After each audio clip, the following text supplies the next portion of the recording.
بزرگوں، دوستوں، نوجوان ساتھیوں، عزیز بچوں، السلام علیکم ورحمۃ اللہ وبرکاتہ۔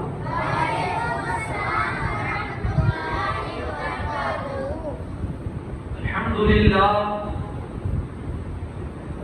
للہ رب العالمین والعاقبۃ للمتقین والصلاة والسلام علی سید الانبیاء والمرسلین وعلى آلہ الطیبین واصحابہ الطاہرین اجمعین، اما بعد۔ اعوذ باللہ من الشیطان الرجیم، بسم اللہ الرحمن الرحیم۔ ان اللہ اصطفى لكم الدین فلا تموتن الا وانتم مسلمون، صدق اللہ العظیم۔ انتہائی خلوصیت اور احترام کے ساتھ سب سے پہلے آقائے نامدار، مدینے کے تاجدار، دونوں عالم کے مالک و مختار، سید ابرار و اخیار، نائب پروردگار، گلشن ہستی کی اولی فصل بہار، حضور احمد مجتبی محمد ارواحنا فدا صلی اللہ علیہ وسلم کی بارگاہ بےکس پناہ میں جھوم کر درود پاک کا ہدیہ پیش کریں۔ اللہم صلی علی سیدنا شفیعنا نبینا مولانا محمد کما تحب و ترضی بان تصلی علیہ، صلاۃ و سلام علیک یا رسول اللہ صلی اللہ علیہ وسلم۔ نبی پاک صلی اللہ علیہ وسلم ارشاد فرماتے ہیں، جب میرا امتی مجھ پر درود پڑھنا شروع کرتا ہے، اللہ اس پر رحمتیں برسانا شروع کرتا ہے۔ اب اس کے ہاتھ میں ہے وہ کتنی دیر رحمت چاہتا ہے، وہ جتنی دیر درود پڑھتا رہے گا رب کی رحمت اس پر جھماجھم برستی رہے گی۔ ایک بار بہت ہی لگا کر درود پاک پڑھیں، اللہم صلی علی سیدنا شفیعنا نبینا مولانا محمد مبارک وسلم، صلاۃ و سلام علیک یا رسول اللہ۔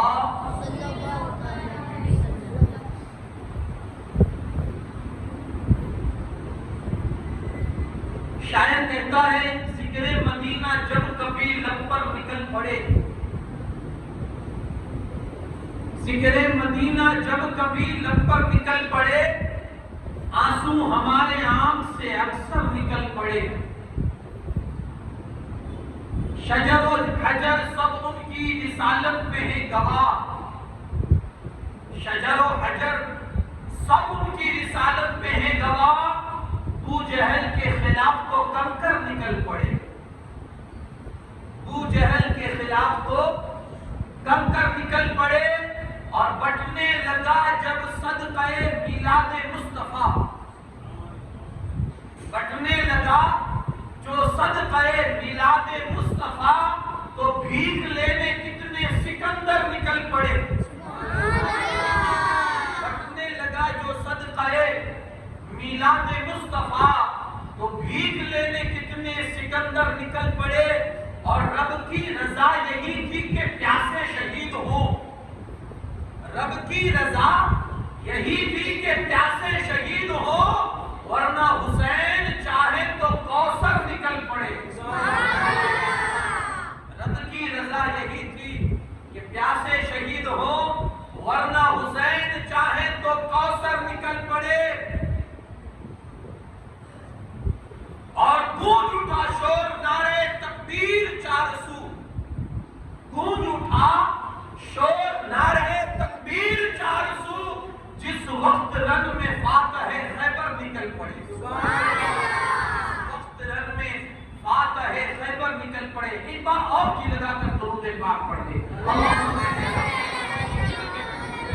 سیدنا شفیعنا نبینا مولانا محمد مبارک وسلم، صلاۃ و سلام علیک یا رسول اللہ صلی اللہ علیہ وسلم۔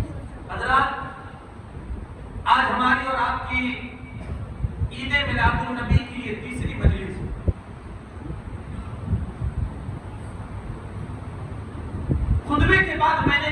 کریمہ آپ کے سامنے تلاوت کی. آج کے اس گفتگو میں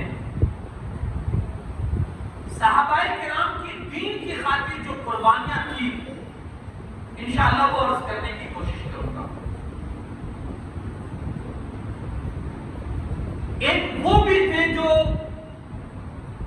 رسول اللہ کا کلمہ پڑھنے کے بعد جو انہوں نے دین کو اہمیت دی اور دین کو اپنا انہوں نے بچھونا بنایا. جیے بھی تو دین کے لیے اور مرے بھی تو دین کے لیے. ایک وہ تھے اور ایک آج ہم بھی مومن ہیں. ہم اپنی زندگی کا جائزہ لے کے ہم دین کے لیے کیا کر رہے ہیں.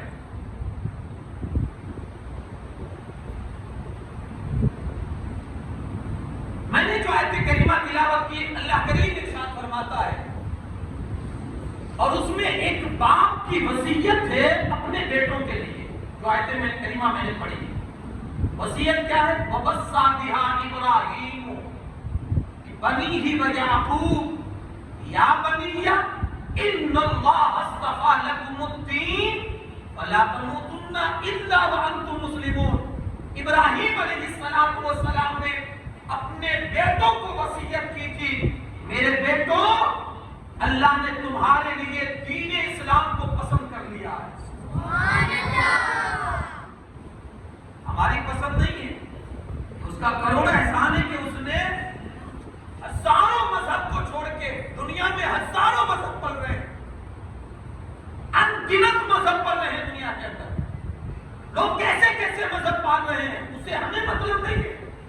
لیکن ہم اس بات پر خوش ہیں کہ اللہ پاک نے ہمارے لیے اسلام کو مذہب چنا. ہم اس بات پر خوش ہیں. ان اللہ اصطفیٰ لکم الدین.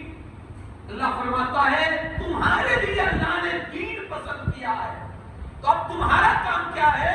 تو آگے قرآن کہتا ہے فلا تموتن الا وانتم مسلمون. اب جینا بھی تو دین کے لیے اور مرنا بھی تو دین ہی کے لیے. تمہاری کوشش یہ ہونی چاہیے کہ تمہارا سونا تمہارا جاگنا تمہارا چلنا تمہارا پھرنا تمہارا بیٹھنا تمہارا اٹھنا یہ سب کچھ دین کے لیے ہو. اب تمہاری کوشش یہ ہونی چاہیے. یار آج ہماری ایک سوچ بن چکی ہے کہ ہم جس سے محبت کرتے ہیں اس کی پسند کا بھی ہم خیال کرتے ہیں. مثال کے طور پر اگر آپ کے گھر پہ کوئی بڑا مہمان آتا ہے, کوئی پیر صاحب آتے ہیں, کوئی بزرگ آتے ہیں, یا آپ کا کوئی چیف گیسٹ کوئی بہت اہم آدمی آپ کے گھر پر آتا ہے, تو آپ اپنے گھر میں پہلے ہی سے آپ خبر کر دیتے ہیں فلاں مہمان آ رہا ہے, وہ اس کو مچھلی پسند ہے, اس کو یہ خوراک پسند ہے, وہ یہ چیز زیادہ پسند کرتا ہے. تو آپ اس کی پسند کا خیال کر کے اپنے گھر میں وہی چیز بناتے ہیں جو آنے والے کو پسند ہے. یہ ہماری سوچ ہے. ہم مارکیٹ جاتے ہیں شاپنگ کرنے کے لیے, تو دکان میں جب آپ خریدی کریں گے تو ہماری نظر میں سب سے پہلے یہ ہوگا میرے بچے کو کیا پسند ہے, میری بیوی کو کیا پسند ہے, میرا فلاں بیٹا کس کلر کو پسند کرتا ہے, میری بیوی کس کلر کے کپڑے زیادہ پسند کرتی ہے. یعنی وہاں بھی ہم اپنی پسند کا خیال کرتے ہیں کہ میری بیوی کو جو پسند ہے وہی میں خریدوں گا. کیوں؟ اس سے مجھے محبت ہے. دوستوں کے اعتبار سے, اپنے گھریلو معاملات کے اعتبار سے, اپنے چاہنے والوں کے اعتبار سے ہماری ایک سوچ یہ بنی ہوئی ہے کہ جو انہیں پسند ہو ہم وہی چیز پسند کریں گے. اب آپ دیکھیں ذرا, کبھی ہم نے یہ سوچا کہ اللہ کو کیا پسند ہے ہمارے لیے, اس کے رسول کو ہمارے لیے کیا پسند ہے. تو یہ قرآن خلاصہ بیان کرتا ہے اليوم اکملت لکم دینکم واتممت علیکم نعمتی ورضیت لکم الاسلام دینا. اللہ کا کلام کہتا ہے کہ اللہ پاک نے تمہارے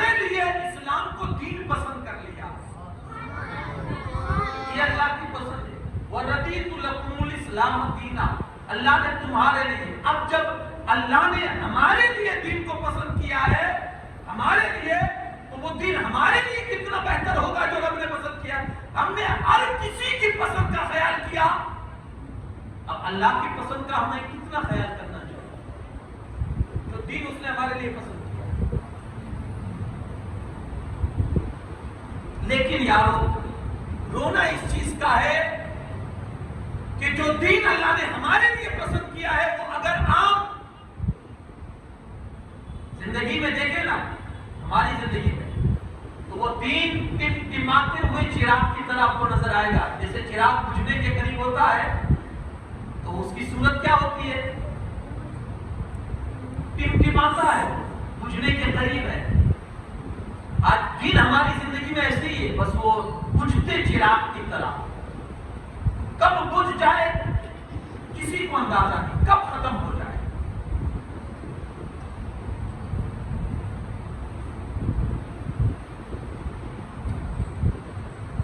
اگر اس کی آپ مثالی دیکھنا چاہیں تو آپ کہیں اور جانے کی ضرورت نہیں ہے، آپ اپنے گھر سے شروعات کریں۔ جو دین آپ کا مسجد میں ہے کیا وہ دین آپ کے گھر میں ہے؟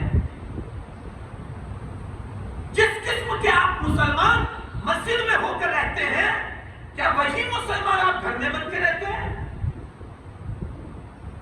آپ کو سارا واقعہ سمجھ میں آ جائے گا، ساری ایکٹیویٹی سمجھ میں آ جائے گی، ساری ریالٹی آپ کو سمجھ میں آ جائے گی کہ ہم کتنے پکے مسلمان ہیں۔ ہمارا مذہب، ہمارا اسلام اتنا اچھا ہے، لیکن ہم مسلمان جدا جدا، گھر میں الگ مذہب ہے ہمارا، مارکیٹ میں دکانوں کے بیچ اور لوگوں کے بیچ، بیپاریوں کے بیچ ہمارا مذہب الگ ہے، اور مسجد میں جب آ جاتے ہیں تو ہمارا مذہب الگ ہو جاتا ہے۔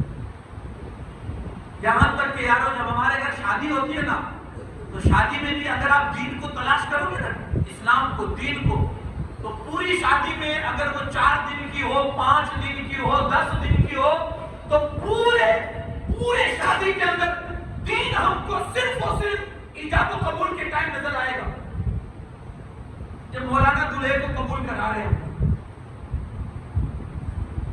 یہ ہمارا جو مذہب رسول اعظم صلی اللہ علیہ وسلم لے کر تشریف لائے، اور جس مذہب کے لیے رسول اللہ صلی اللہ علیہ وسلم نے اتنی دقتیں اور پریشانیاں اٹھائی، آپ تاریخ پڑھیے، یقین کے ساتھ میں کہہ سکتا ہوں جب پڑھنے والا شروع کرے گا ادھر سے اس کی آنکھیں برسنے شروع ہو جائیں گی کہ دین کی خاطر میرے مصطفیٰ نے کیا قربانیاں پیش کی، اور حضور کے نقش قدم پر چلتے ہوئے صحابہ کرام نے کس انداز سے دین کی خاطر اپنی قربانیاں پیش کی ہے۔ آج ہمارا رونا یہ ہے، یا وہ ہمارا رونا یہ ہے کہ ہم دین کی خاطر 1 منٹ قربان کرنے کے لیے تیار نہیں ہے۔ آج دین کا ہمارے لیے ہم سے جو تقاضا ہے وہ صرف اتنا ہے کہ ہم دین کے لیے وقت دیں، ہم دین کے لیے وقت دیں، ہمارے پاس وقت بھی نہیں۔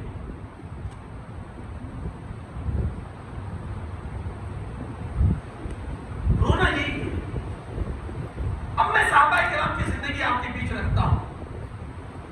اللہ کے رسول صلی اللہ علیہ وسلم نے جب کلمہ توحید کی آواز کو بلند فرمایا، قولوا لا الہ الا اللہ تفلحوا، لوگوں کہو لا الہ الا اللہ ایک ہے، کامیاب ہو جاؤ گے، کہو۔ چاروں طرف سے حملے شروع ہو گئے اللہ کے رسول صلی اللہ علیہ وسلم۔ حملوں کی شدت دن بدن بڑھنے میں تھی، لیکن مکہ والوں نے دیکھا کہ یار یہ لوگ تو کسی اعتبار سے بھی ہٹنے کا نام ہی نہیں لے رہے، ان کو مارا جا رہا ہے، ان کو گالیاں دی جا رہی ہیں، ان کو کاٹا جا رہا ہے، ان کو ستایا جا رہا ہے، ان کو دشمنیاں ان سے مول لی جا رہی ہیں، ان سے بائیکاٹ کیا جا رہا ہے، سماجک بائیکاٹ کیا جا رہا ہے، لیکن یہ لوگ ٹس سے مس ہونے کے لیے تیار نہیں ہے۔ آخر انہیں روکا کیسے جائے؟ جانتے ان لوگوں نے کیا کیا؟ گائے پر ٹوٹ پڑو، انہیں مارو، کاٹو، ستاؤ، اتنا ستاؤ کہ یا تو مذہب ہی چھوڑ دے یا پھر مکہ چھوڑ کے چلے جائیں۔ تو اب یہ واقعہ کس ہجری کا جانتے ہیں آپ؟ یہ سن نبوی 5 کا ہے، جب حضور علیہ السلام نے اعلان نبوت فرمایا، اس کے 5 سال کے بعد کی میں یہ کہانی سنا رہا ہوں۔ اتنا ظلم بڑھا کہ اللہ کے رسول صلی اللہ علیہ وسلم صحن کعبہ میں، کعبہ شریف کے اندر ایک چادر کا ٹیک لگا کر حضور آرام کر رہے تھے۔ ایک صحابی آئے روتے ہوئے، یا رسول اللہ صلی اللہ علیہ وسلم اب برداشت سے باہر ہے، حضور اب برداشت سے باہر ہے۔ کیا ہوا؟ کہا حضور اتنا مارا جا رہا ہے، اتنا ستایا جا رہا ہے، ہمارا قصور کیا ہے، ہمارا گناہ کیا ہے؟ بس یہی قصور ہے کہ ہم یہ کہتے ہیں لا الہ الا اللہ محمد رسول اللہ۔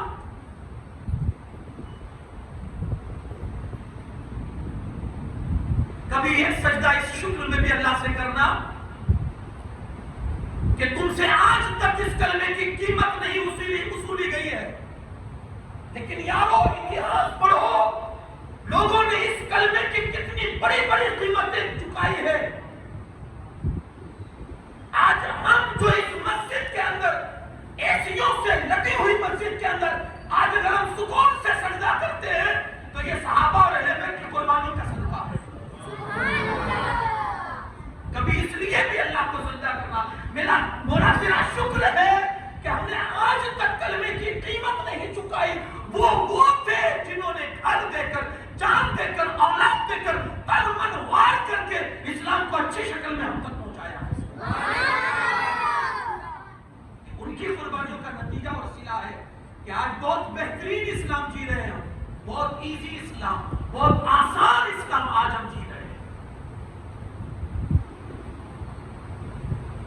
یا رسول اللہ نہیں برداشت ہو رہا ہے، اللہ کے رسول صلی اللہ علیہ وسلم ناراض ہو گئے۔ حضور فرماتے ہیں وہ صحابی جو آئے تھے شکایت لے کر، حضور فرماتے ہیں تم نے بڑی جلدی کر دی، تم نے بڑی جلدی کر دی، تم سے اگلے جو لوگ تھے، تم سے اگلی جو امتیں تھی انہیں کھڑا کھڑا چیر دیا گیا ہے، انہیں آروں سے کھڑا کھڑا چیر دیا گیا ہے، انہیں جلدی آگ میں اور جلتے تنور میں ڈال دیا گیا ہے، لیکن پھر بھی انہوں نے صبر کیا۔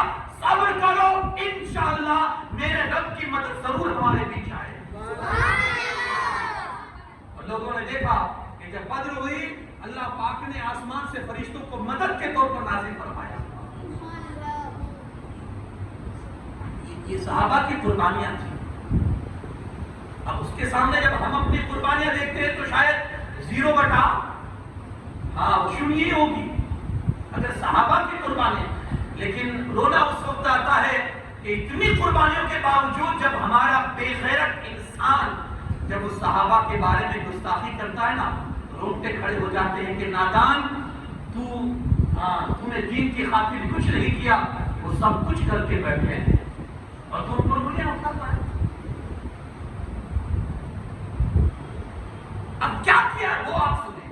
اب جب صحابہ کی قربانیاں پڑھتے ہیں نا تو 4 قسم کی قربانیاں صحابہ کی نظر آتی ہیں، 4 قسم۔ ایک مالی، مال کے اعتبار سے، دوسری جانی، جان کے اعتبار سے، تیسری روحانی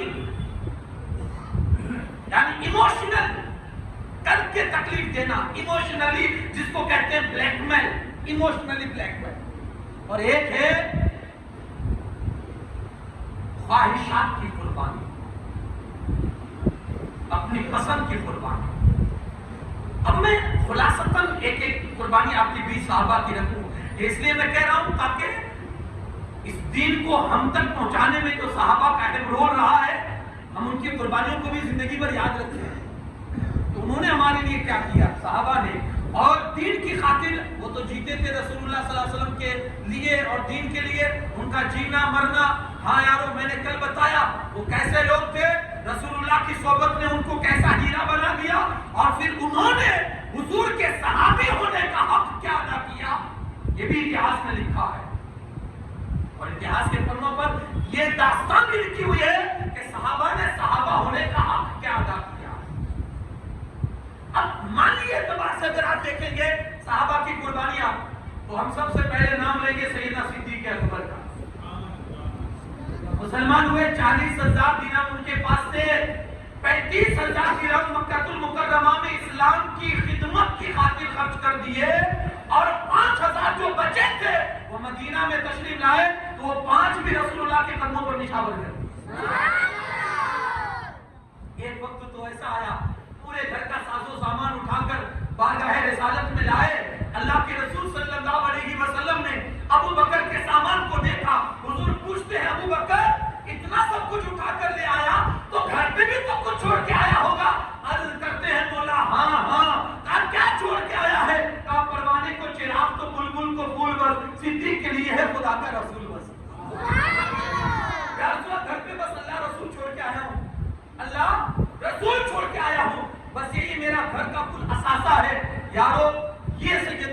صدیق اکبر رضی اللہ تعالیٰ عنہ ہے کہ جو پورا مال کس لیے؟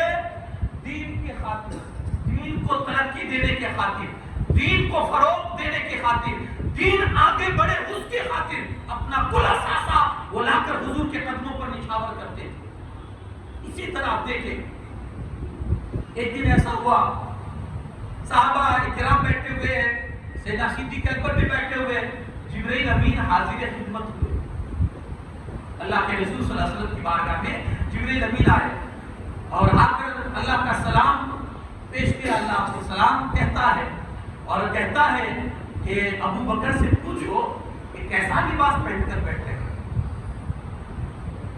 اللہ کے رسول صلی اللہ علیہ وسلم فرماتے ہیں جبرائیل دراصل بات یہ ہے ابو بکر نے اپنے گھر کا سب کچھ اللہ کی راہ میں دے دیا ہے، اب اس کے گھر میں کچھ نہیں ہے، ایک جبہ جو اس کے شریر پر ہے، ایک جبہ جو اس کے شریر پر ہے بس وہی ہے۔ اب اس میں ٹانکنے کے لیے بٹن نہ تھے، ابو بکر کے پاس کچھ نہ تھا تو اس نے جبے کو ٹکانے کے لیے اس میں کانٹے ڈالے، تاکہ جبہ اس کے شریر پر ہے، بٹن لگانے کے پیسے ابو بکر کے پاس نہیں ہے، اس لیے اس نے کانٹے لگائے ہیں۔ جبرائیل امین عرض کرتے یا رسول اللہ صلی اللہ علیہ وسلم، اللہ پاک فرماتا ہے ابو بکر سے کہو اے ابو بکر اس پوزیشن میں اللہ سے راضی ہو؟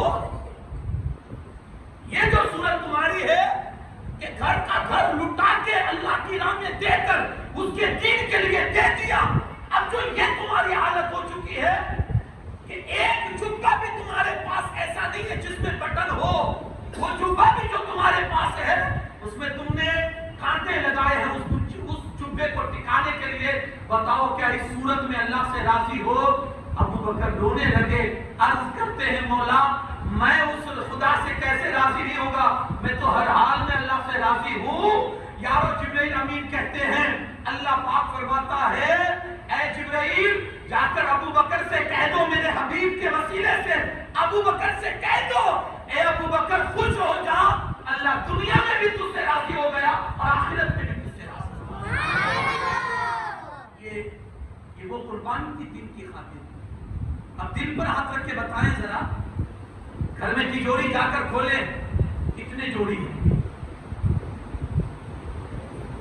کبھی کبھی ہم کنفیوز ہو جاتے ہیں یار کون سا جوڑا پہنے، کون سا پہنے، کنفیوز ہو جاتے ہیں، کبھی کبھی یہ حالت ہوتی ہے ہماری۔ لیکن یہ وہ دور بھی صحابہ نے دیکھا ہے یارو، یہ ایک جبہ بھی نہیں ہوتا تھا جس میں بٹن ہوتے تھے، اور وہ جبہ ہوتا بھی تھا تو اس کے اندر لکڑیاں اور کانٹے لگا کر اس جبے کو روکا جاتا تھا۔ اب بھی صحابہ کی عظمتوں پر اپنے ناموں کو قربان نہ کرو گے، اب بھی صحابہ کی قربانیوں کا اعتراف نہ کرو گے، اب بھی صحابہ نے جو دین کی خاطر کیا اب بھی نہیں مانو گے؟ یارو اللہ کا شکر کرو، جب جب تمہارا ہاتھ کسی نئی جوڑی کے اوپر جائے کہ تمہیں اللہ نے عطا کی ہے نیا کپڑا پہننے کے لیے، اس وقت تمہارے سامنے صدیق اکبر کی صورت ہونی چاہیے۔ مولا تو کروڑوں رحمتیں نازل فرما صدیق اکبر کے لیے کہ جنہوں نے بغیر کپڑوں کے رہ کر زندگی گزاری اور بہترین اسلام ہم تک پہنچا دیا۔ یہ تو ہم ان کو دعا دے سکتے ہیں کہ اللہ انہیں رحمتوں میں ڈھانپ دے جنہوں نے خود ننگے لے کر ہمیں کپڑے پہنائے، یہ تو کر سکتے ہیں۔ انہوں نے مال قربان کیا۔ پڑھیے اتہاس، حضرت مصعب بن عمیر ایک نام آتا ہے صحابہ کرام کے اندر، بڑے رئیس گھرانے سے تھے، امیر گھرانے سے تھے، اور حال یہ تھا کہ ملک شام سیریا سے ان کے کپڑے بن کے آتے تھے۔ جب گلیوں میں نکلتے تھے تو گلیاں ان کی خوشبو سے معطر ہو جاتی تھی، اتنی تو خوشبو لگاتے تھے۔ لیکن جیسے ہی اسلام کے دامن سے وابستہ ہوئے، رسول اللہ کا کلمہ پڑھا تو لوگوں نے تکلیف دینی شروع کی، آزمائش کا وقت چالو ہوا۔ تو اس کا جو حضرت مصعب بن عمیر کا جو چچا تھا اس نے سوچا اب اس کو اسلام سے کیسے آیا جائے، تو وہ تانے دینے لگا کہ اپنے باپ کو کافر کہتے ہو اور اپنے باپی کے مال استعمال کرتے ہو، اپنے باپی کے پہنائے ہوئے کپڑے پہنتے ہو اور اپنے ہی باپ کو کافر کہتے ہو، اگر اتنا ہی تمہیں وہ ہے تو اس باپ کا مال کیوں کھاتے ہو؟ آپ نے کہا اگر ایسی بات ہے چلو آج سے اپنے باپ کو بھی الوداع. یہ کہہ کر گھر کے باہر نکلے تو چچا کو ایسا لگا کہ اب شاید یہ گھر سے نکلنے کی دھمکی دوں گا تو شاید یہ اسلام سے پھر جائیں گے تو اسلام چھوڑ دیں گے. حضرت مصعب بن عمیر باہر نکل کر جانے لگے. کہاں جا رہے ہو؟ کہا اب ہمیشہ کے لیے گھر چھوڑ کے جا رہا ہوں کیونکہ یہ گھر میں اب میرا کچھ نہیں ہے. تو مصعب بن عمیر کا چچا کہتا ہے جو لباس تم نے پہنا ہے نا وہ بھی تمہارے باپ کا دیا ہوا ہے. بس سنا نا اتنا کہ تمہارے باپ کا دیا ہوا ہے. وہی کھڑے کھڑے وہ لباس اتار کے مادر ذات ننگے ہو گئے. مادر ذات ننگے. رونا آئے گا آپ کو کا اتہاس پڑھیں گے کیا کیا قربانیاں پیش کی ہے دین کی خاطر. ننگے ہو گئے. مادر ذات ننگے لباس اتار دیا اور کہا لے یہ بھی میرے باپ کا لے یہ بھی مجھے نہیں چاہیے. ننگی حالت میں اپنی ماں کے سامنے گئے. ماں نے آنکھیں ڈھانپ لی. ماں کہتی بیٹا مصعب یہ کیا ہے؟ کہا ماں آج سے میں محمد رسول اللہ کا سچا غلام بن چکا. رسول اللہ کا سچا غلام بن چکا ہوں. نکلے میرے مصطفیٰ کریم صلی اللہ علیہ وسلم ایک دن بیٹھے ہوئے تھے. یہ مسجد سے نکلے نا جو ان کے جسم پر کپڑا تھا نا پھٹا ہوا تھا. مصعب بن عمیر کے جسم پر جو کپڑا تھا پھٹا ہوا تھا. مسجد سے نکلے میرے آقا صلی اللہ علیہ وسلم نے حضرت مصعب کی حالت دیکھی نا حضور رونے لگے. صحابہ نے کی حضور کیا بات ہے؟ کہا یہی مصعب ہے جو کل تک وہ شاہانہ لباس پہنتا تھا کہ اس کے جوڑے سیڑھیاں سے بن کر آتے تھے. آج دین کی خاطر اس نے سب کچھ قربان کر دیا ہے. آج اس کے بدن پر کپڑا بھی جو ہے تو وہ پھٹا ہوا ہے. یارو حد ہو گئی جب وہ جنگ احد میں شہید ہوئے. جنگ احد میں جب شہید ہوئے اور ان کے کفن کے لیے جب کپڑا مانگا گیا ایک چھوٹی سی چادر ملی ان کو کفن دینے کے لیے. ایک چھوٹی سی چادر. اس چادر کو جب رکھا گیا ان کے بدن پر تو اگر سر ڈھانپتے تو پیر کھل جاتے. پیر ڈھانپتے تو سر کھل جاتا. صحابہ رونے لگے. اللہ کے رسول صلی اللہ علیہ وسلم کی بارگاہ میں عرض کرتے حضور سر ڈھانپتے پیر کھلتا ہے پیر ڈھانپتے سر کھل جاتا ہے. حضور فرماتے سر کو ڈھانپ دو اور پیروں پر گھاس ڈال دو اور مصعب کو اسی طرح سے دفنا دو. یہ کون ہے جنہوں نے اسلام کی خاطر اپنا سب کچھ قربان کر دیا؟ یارو ہم نے ایک جوڑی بھی قربان نہیں کی ہے. ایک جوڑی بھی. یہ امتحان ہم سے نہیں لیا گیا ہے. ایک جوڑی کیا ایک ٹوپی بھی ہم نے ابھی تک قربان نہیں کی ہے. یہ آزمائش ہم کو ہمارے ساتھ نہیں ہوئی ہے. جن کے ساتھ ہوئی ہے سوچو کہ انہوں نے کتنی قربانیاں کی. تو ایک قربانی صحابہ کی مالی کہ مال کے اعتبار سے انہوں نے سب کچھ نچھاور کر دیا. سب کچھ نچھاور. حضرت صہیب رومی کو آپ دیکھو. یہ روم سے چل کر مکہ میں آئے تھے. حضور علیہ الصلوۃ والسلام کی آواز کانوں میں پڑتی ہے. اللہ نے اسلام کے لیے دل کھول دیا. گئے کلمہ پڑھ کر مسلمان ہو گئے. تجارت میں اتنی ترقی کی کہ مکہ کے رئیسوں میں ان کا نام آ گیا.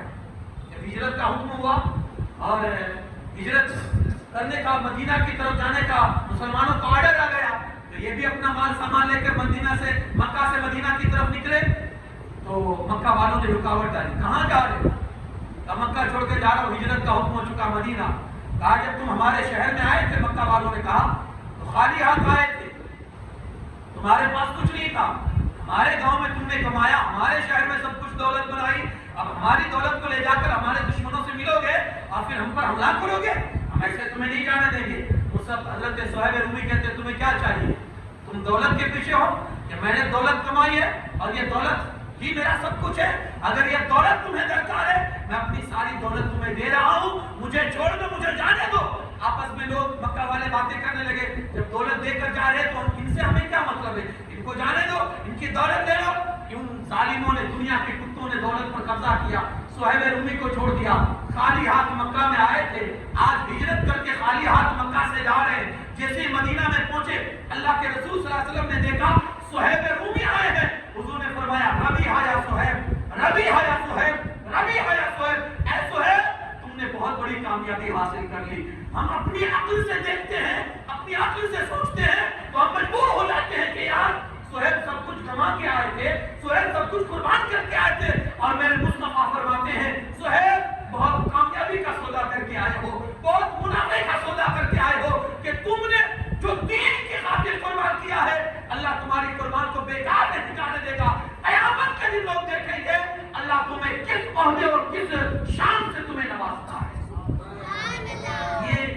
مالی قربانی صحابہ کا مال کے اعتبار سے زمانہ اس کی مثال نہیں پیش کر سکتا ہے، بلکہ یارو صحابہ اس حد تک آگے نکل گئے کہ میرے مصطفیٰ کریم صلی اللہ علیہ وسلم فرماتے ہیں مجھ پر جس نے احسان کیا تھا میں نے سب کا احسان چکتا کر دیا، جس نے احسان کیا تھا میں نے سب کا چکتا کر دیا، فقط ایک ابو بکر ہے جس کا احسان مجھ پر ہے، قیامت کے دن میری طرف سے میرا خدا اس کو پورا کرے گا۔ ایک مالی قربانی، دوسری قربانی صحابہ کی تھی جانی قربانی، جان کے اعتبار سے۔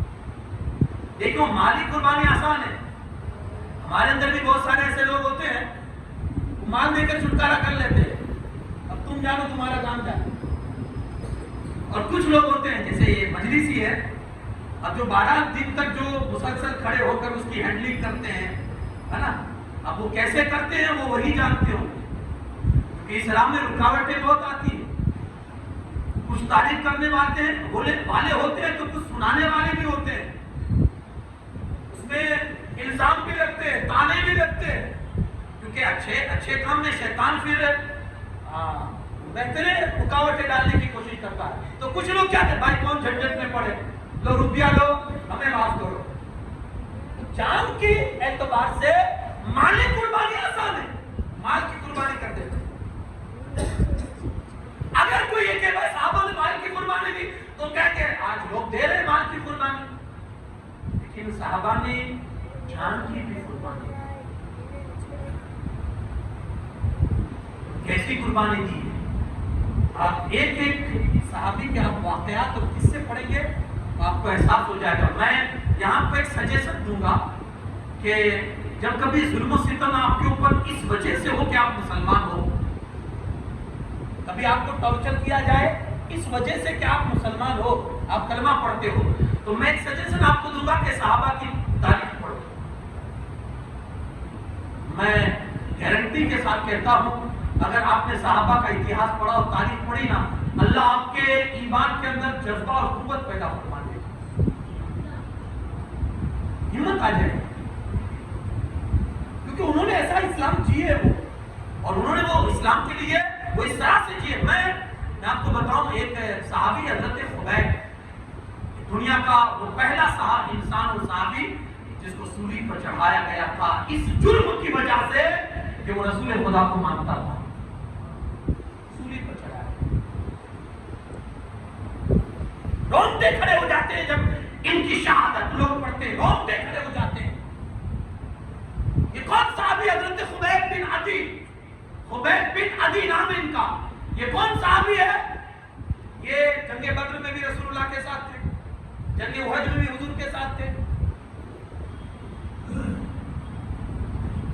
مدینہ میں رہ رہے تھے۔ ایک دن ایسا ہوا کہ یہ کہیں جا رہے تھے تو ایک ہے مقام رجیع، وہاں ان کو کافروں نے گرفتار کر لیا۔ اب گرفتار کرنے کی وجہ کیا تھی آپ جانتے ہیں؟ کہ جنگ بدر میں یا جنگ احد میں انہوں نے مکہ کے ایک سردار کو قتل کیا تھا جس کا نام تھا حارث بن عامر، جو سردار تھا، اور اس کو حضرت خبیب نے مارا تھا، قتل کیا تھا۔ تو قوم بھی دشمن تھی اور اس کے گھر والے حارث بن عامر کے گھر والے بھی دشمن تھے۔ اب جیسے ہی کافروں نے حضرت خبیب کو گرفتار کیا، مکہ میں ایک شور برپا ہو گیا، خبیب گرفتار ہو گئے، خبیب گرفتار ہو گئے۔ تو جس کا باپ مرا تھا حارث بن عامر، اس کے بیٹے پہنچ گئے اور رقم دے کر اس کو خرید لیا، حضرت خبیب کو لے لیا رقم دے کر۔ حضرت خبیب کو لے جانے کے بعد پہلے انہوں نے باندھا اور ہاتھ پیر باندھنے کے بعد ایک کالی کوٹری کے اندر ان کو بند کر دیا اور دانا پانی بند کر دیا، کھانا پانی بند۔ شاید ہمارے اندر بھی کوئی مسلمان ایسا ہوگا کہ جو دین کی وجہ سے یا مسلمان ہونے کی وجہ سے کبھی 24 گھنٹے یا 48 گھنٹے کبھی اس کو بھوکا رکھا گیا ہو، آپ سمجھ رہے ہوں گے۔ لیکن یارو ہماری قربانی سے زیادہ ان کی قربانی ہے۔ شاید ہمارے اندر بھی کوئی ہوں گے اور ہے کہ جن کو 48 گھنٹے تک پانی نہیں دیا گیا، لیکن ان کی قربانیوں کے سامنے میں ان کی قربانیاں بتاتا ہوں کہ جنہوں نے اس اعتبار سے قربانی پیش کی ہے کہ رہ رہتی دنیا تک اب ایسی مثال کوئی پیش نہیں کر سکتا ہے، رہتی دنیا تک۔ حضرت خبیب ہاتھ پہ باندھ کے کالی کوٹری میں ڈال دیا، اب اندر ہے۔ حارث بن عامر کی بیٹی کہتی ہے، وہ دشمن کی بیٹی کہتی ہے، میں نے ایسا قیدی پہلی مرتبہ دیکھا کہ کبھی کبھی میں کھڑکی سے جھانک کر دیکھتی تھی نا، تو میں کیا دیکھتی ہوں کہ حارث خبیب اندر کالی کوٹری کے اندر بند ہے، کھانا پانی بند ہے، لیکن میں نے اکثر ان کو دیکھا کہ ان کے ہاتھ میں انگور کا خوشہ ہوتا تھا۔ حالانکہ اس وقت مکہ کے اندر انگور کی سیزن نہیں تھی، لیکن خبیب کو انگور ملتے تھے۔ کہاں سے ملتے تھے؟ اللہ جنت سے ان کے لیے انتظام فرمایا کرتا تھا، جنت سے۔ ہاں، انسانوں کی طرف سے ایسی قربانی ہوتی ہے نا، تو غیر سے پھر قدرت ایسے راستے نکالتا ہے۔ اب ہوا یہ کہ لوگوں نے کہا اس کو کیا کیا جائے، کہا اس کو سولی چڑھا دیا جائے، لائے سولی چڑھا دیا۔ اب یہ سولی پر جب تختے دار پر آئے نا، تو انہوں نے کہا آخری انتم اچھا آپ کی کوئی؟ انہوں نے کہا نماز 2 رکعت نماز پڑھنے کی جائے، 2 رکعت نماز پڑھنے کی جائے۔ انہوں نے ٹائم دیا، انتم اچھا ہر کسی کی پوری کی جاتی ہے، 2 رکعت نماز پڑھی۔ حضرت کو بہت اسپیڈ میں پڑھی، بہت جلدی پڑھی حضرت خبیب نے، اور پھر نماز سے سلام کرنے کے بعد فرماتے ہیں میرا خدا جانتا ہے کہ خبیب کو نماز سے کتنی محبت ہے۔ سنو مسلمانوں، سنو خبیب کیا کہتے ہیں، میرا اللہ جانتا ہے خبیب کو نماز سے کتنی محبت ہے۔ اگر تمہارے بارے میں مجھے یہ گمان نہ ہوتا تو میں بڑی دیر تک نماز لمبی کر کے پڑھتا، لیکن دل میں خیال آیا کہ کہیں تم میرے بارے میں یہ نہ سمجھنے لگو کہ سولی سے ڈر گیا ہے نا اس لیے لمبی نماز پڑھ رہا ہے، موت سے ڈر گیا اس لیے لمبی نماز پڑھ رہا۔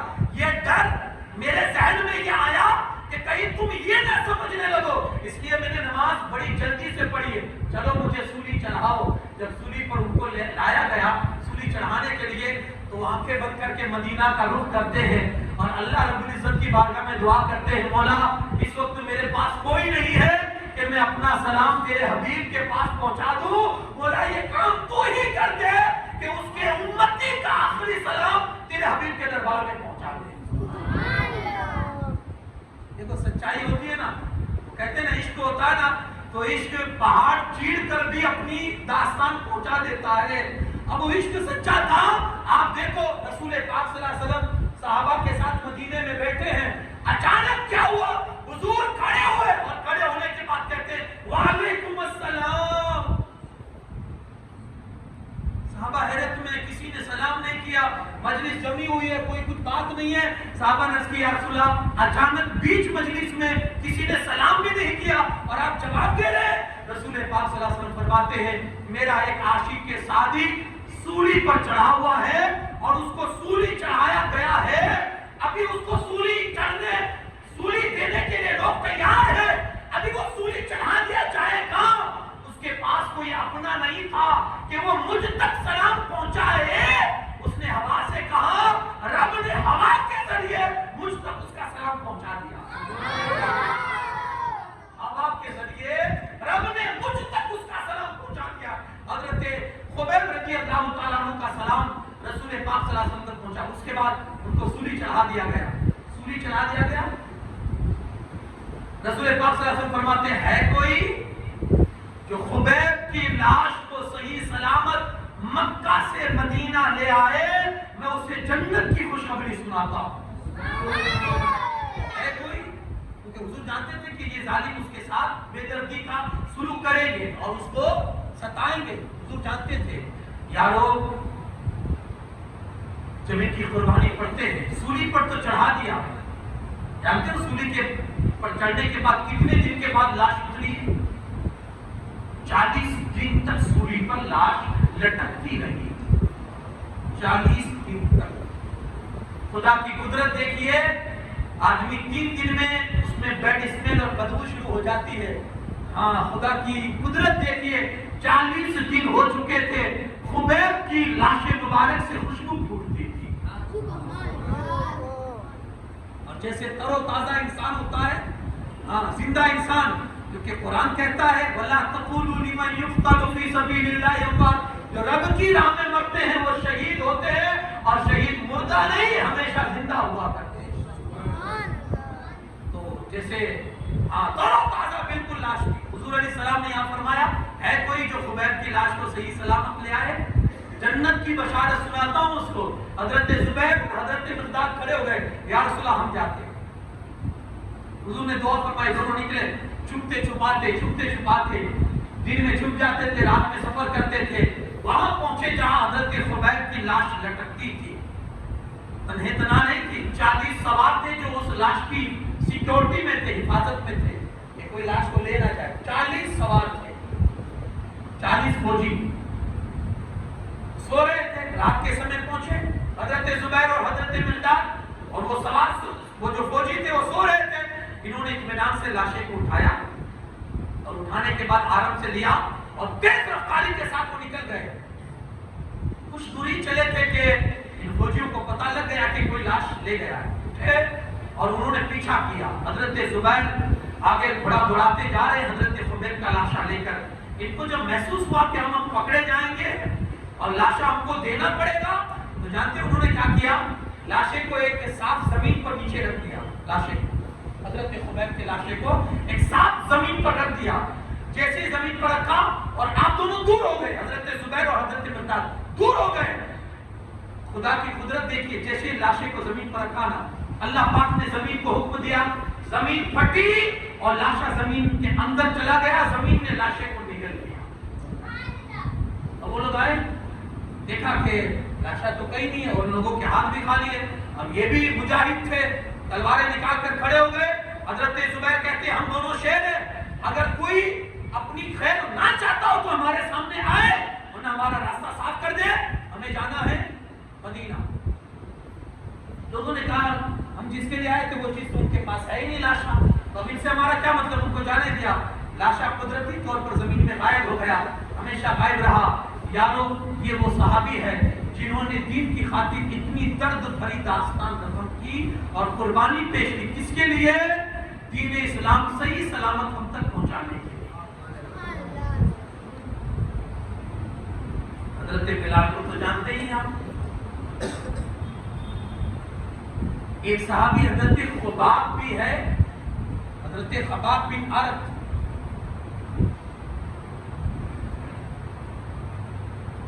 ان کو جب مکہ کی سرزمین پر لیٹایا جاتا تھا نا، جلتی ریت کے اوپر اور کوئلوں کے اوپر، ایسا بھی سما آیا تھا ان کے ساتھ، جلتے کوئلوں کے اوپر ان کو لٹا دیا گیا، برہنہ ننگا جسم جلتے کوئلوں کے اوپر۔ وہ خود کہتے ہیں کہ میری چربی نے کوئلوں کو بجھا دیا تھا۔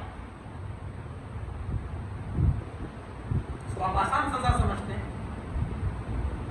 روحیں کانپ جائیں، روحیں۔ لیکن صحابہ نے یہ قربانیاں برداشت کی ہے، کس کے لیے؟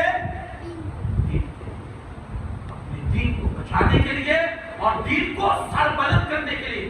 ایک چیز ہمیشہ یاد رکھنا، دین اسلام اپنے سربلند ہونے کے لیے ہمارا محتاج نہیں ہے کہ ہم دین کی تبلیغ کریں گے، ہم دین کے لیے جیئیں گے، ہم دین کے نام پر قربانی دیں گے تبھی دین زندہ رہے گا۔ نہیں، قدرت کا فیصلہ تو یہ ہے تم جتنا دباؤ گے اتنا ہی اللہ اس کو بارے گا۔ دبانے والے جتنا دبائیں گے، اور یہ بھی ہے کہ اگر کوئی بھی دین کی تبلیغ نہ کرے، سب خاموش ہو جائے، اللہ پاک کچھ ایسے اور قوموں کو پیدا کرے گا جو دین کے نام پر اپنا سر کٹانے کے لیے تیار ہے۔ دین ہماری قربانیوں کا محتاج نہیں ہے، ہم دین کے محتاج ہیں، جینے سے لے کر مرنے تک اور مرنے سے لے کر اللہ کے دربار تک ہم دین کے محتاج ہیں اور وہ محتاج رہیں گے۔ ہمیں دین کی ضرورت ہے، دین کو ہماری قطعاً ضرورت نہیں ہے۔ صحابہ کرام اسی نہج پر وہ کام کرتے تھے کہ دین کو زندہ کس طرح سے رکھا جائے، دین کو غلبہ کس طرح سے دیا جائے۔ اس لیے انہوں نے جان کی قربانی پیش کی، مال کی قربانی پیش کی، یہاں تک کہ آپ دیکھیں گے انہوں نے روحانیت کے اعتبار سے بھی قربانی پیش، جس کو کہیں گے ایموشنلی بلیک میل ان کو کیا گیا۔ حضرت سعد ابن ابی وقاص ماں کے بڑے فرما بردار مسلمان ہوئے،